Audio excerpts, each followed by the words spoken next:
Good evening. Before I begin, I want to send a special message to everyone who's been affected by Hurricane Laura. Our hearts are with you. The President will continue to support you every step of the way. And just like Americans always do, the nation will come together to help you rebuild your homes, businesses, and communities stronger and more resilient than ever before.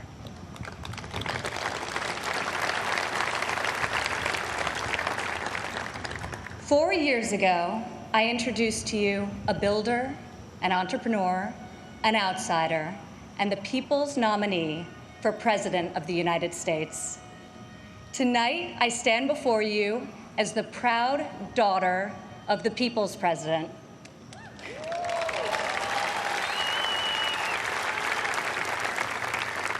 He is our commander-in-chief, champion of the American worker, defender of common sense, and our voice for the forgotten men and women of this country. He is our president and my father, Donald J. Trump.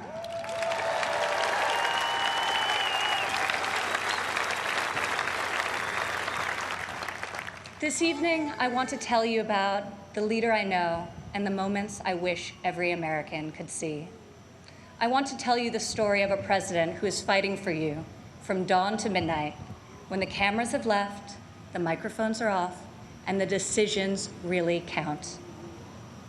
When Jared and I moved with our 3 young children to Washington, we didn't exactly know what we were in for, but our kids loved it from the start. My son, Joseph, promptly built Grandpa a Lego replica of the White House.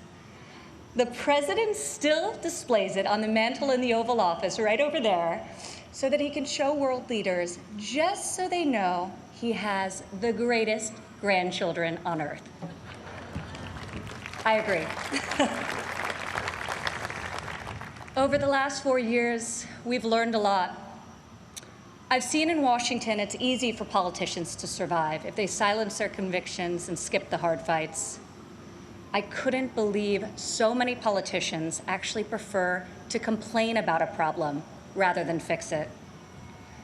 I was shocked to see people leave major challenges unsolved so they can blame the other side, campaign on the same issue in the next election.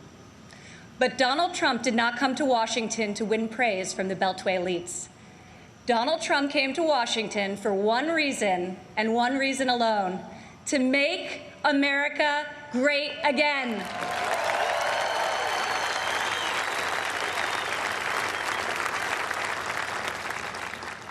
My father has strong convictions.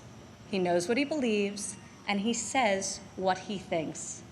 Whether you agree with him or not, you always know where he stands.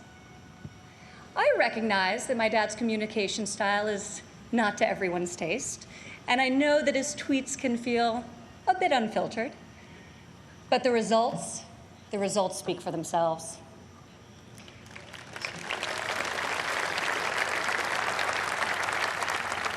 He is so unapologetic about his beliefs that he has caused me and countless Americans to take a hard look at our own convictions and ask ourselves, what do we stand for?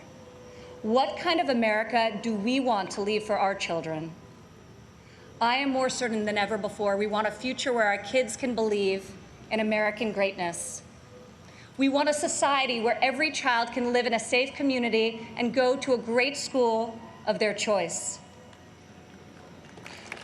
We want a culture where differences of opinion and debate are encouraged, not canceled, where law enforcement is respected, where our country's rich diversity is celebrated, and where people of all backgrounds, races, genders, and creeds have the chance to achieve their God-given potential. This is the future my father is working to build each and every day.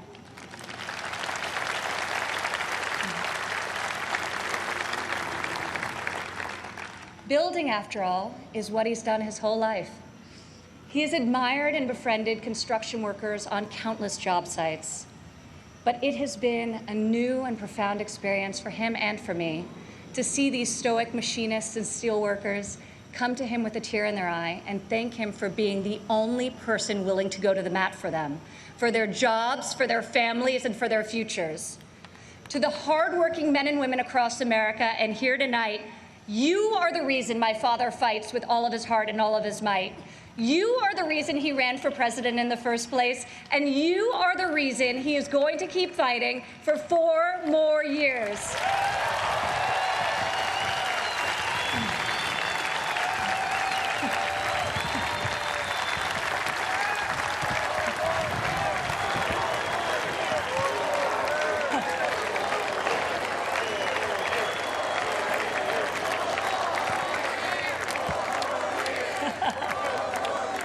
Four more years.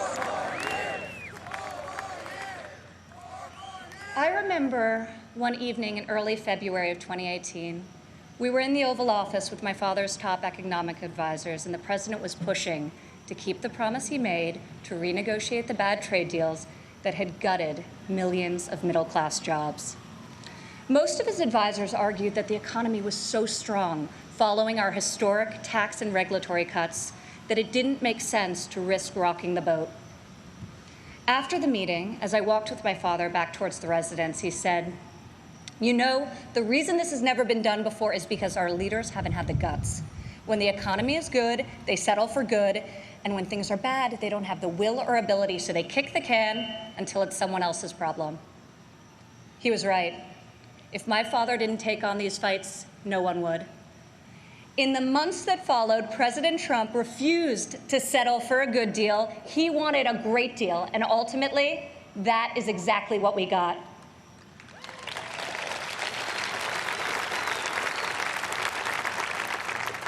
I remember each time he was updated on the progress of the new trade deal with Mexico and Canada, he would say, "Don't let down those dairy farmers I met in Wisconsin. I don't want them to like this deal. I want them to love it."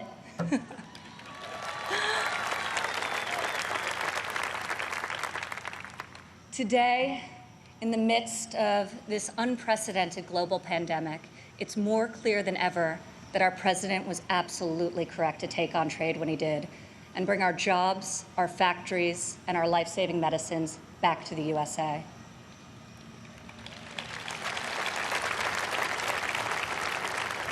As our nation endures this grave trial, I pray for the families who are mourning the loss of a loved one, for those who are battling COVID-19, and for the first responders and the healthcare heroes who remain on the front line of this fight. The grief, sorrow, and anxiety during this time is felt by all. I've been with my father, and I've seen the pain in his eyes when he receives updates on the lives that have been stolen by this plague. I have witnessed him make some of the most difficult decisions of his life.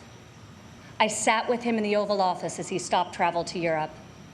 I watched him take the strongest, most inclusive economy in a lifetime, the lowest unemployment in a half century, and the highest wage increase for working families in decades, and close it down to save American lives.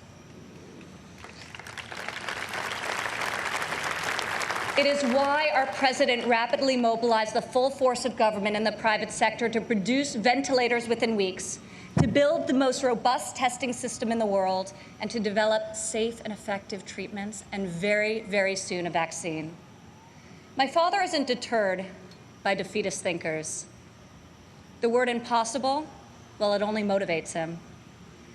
Donald Trump rejects the cynical notion that this country's greatest achievements are behind us. He believes that nothing is beyond our reach and that the best is yet to come.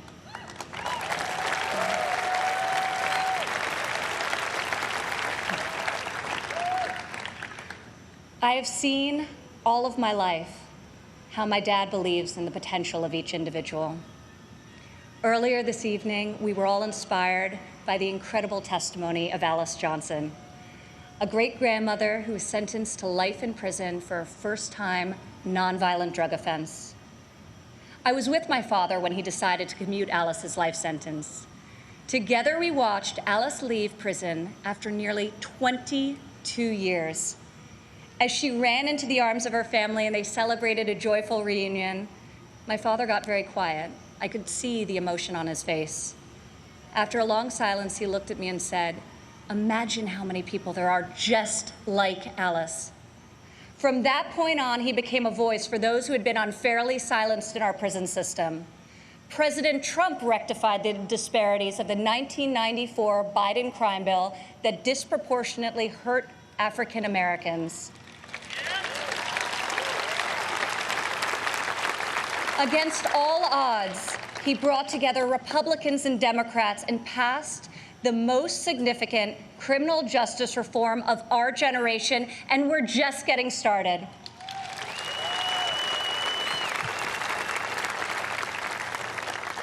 My father did not campaign on this issue.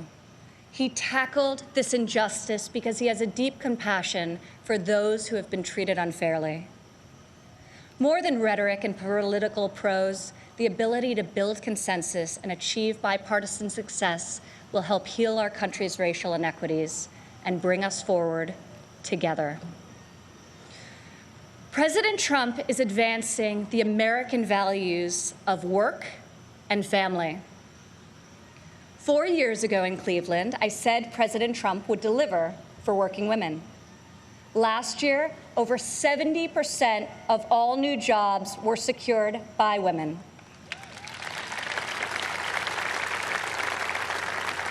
Four years ago, I told you my father would focus on making childcare affordable and accessible. In President Trump's first term, we secured the largest ever increase for childcare funding, giving more than 800,000 low-income families great childcare at a cost they can afford. As part of Republican tax cuts, in 2019 alone, our child tax credit put over $2,000 into the pockets of 40 million American families. Democrat politicians recently introduced a plan to increase the child tax credit. Yet when I was fighting less than 3 years ago at the president's direction to get Congress to double the child tax credit, not a single Democrat voted to pass the law. We got it done anyway.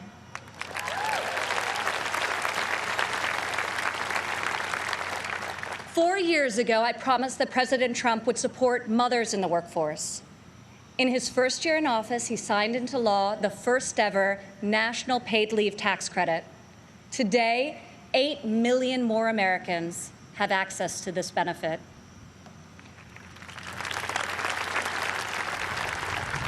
Four years ago, I said that Americans needed an economy that permits people to rise again. During President Trump's first 3 years in office, 72% of all new jobs went to Americans who had been outside of the workforce. 4 years ago, I told you I would fight alongside my father, and 4 years later, here I am.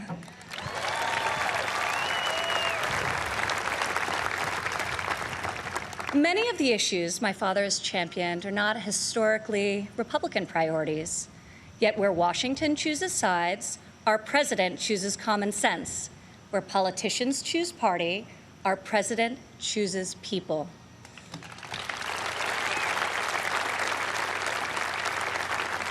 Since the day he took the oath of office, I've watched my father take on the failed policies of the past and do what no leader has done before. Recently, he took dramatic action to cut the cost of prescription drugs, despite fielding angry calls from the CEOs of nearly every major pharmaceutical company. Now, when we see attack ads paid for by Big Pharma, my dad smiles and says to me, "You know, we're doing something really right if they're hitting us so hard."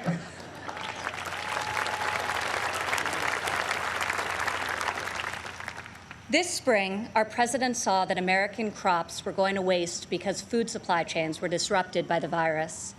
He directed Secretary Perdue and me to find a way to get this nutritious food, fresh fruit, vegetables, meat, and dairy, to families most in need. Within a matter of days, we launched the Farmers to Family Food Box program, which has now delivered over 100 million meals into the hands of American families.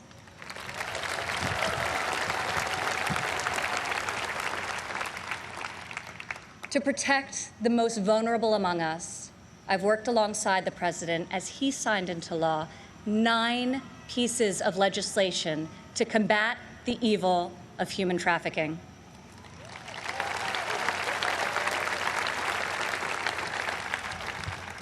I've stood by my father's side at Dover Air Force Base as he's received our fallen heroes, and each time it has steeled his resolve to finally stop the endless foreign wars.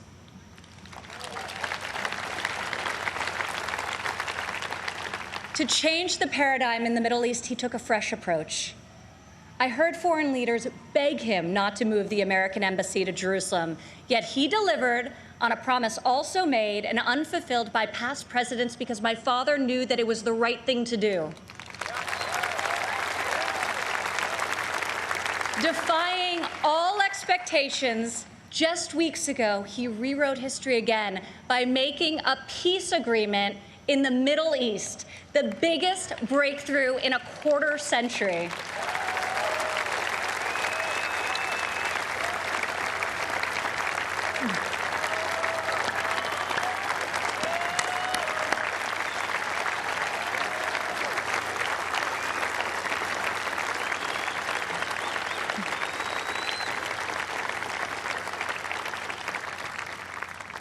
For the first time in a long time, we have a president who has called out Washington's hypocrisy, and they hate him for it. Dad, people attack you for being unconventional, but I love you for being real, and I respect you for being effective. Our president refuses to surrender his beliefs to score point with the political elite. To my father, you are the elite. You are the only people he cares about scoring points with. If these problems were easy to solve, previous presidents would have done so. But you don't achieve different results by doing things the same way. Washington has not changed Donald Trump. Donald Trump has changed Washington.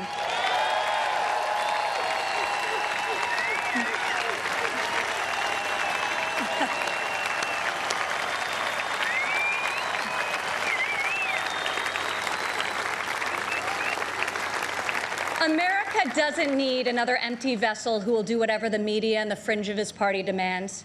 Now more than ever, America needs 4 more years of a warrior in the White House.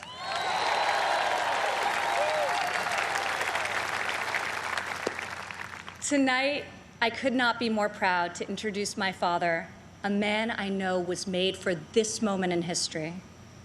My fellow Americans, our First Lady, and the 45th President of the United States, Donald J. Trump.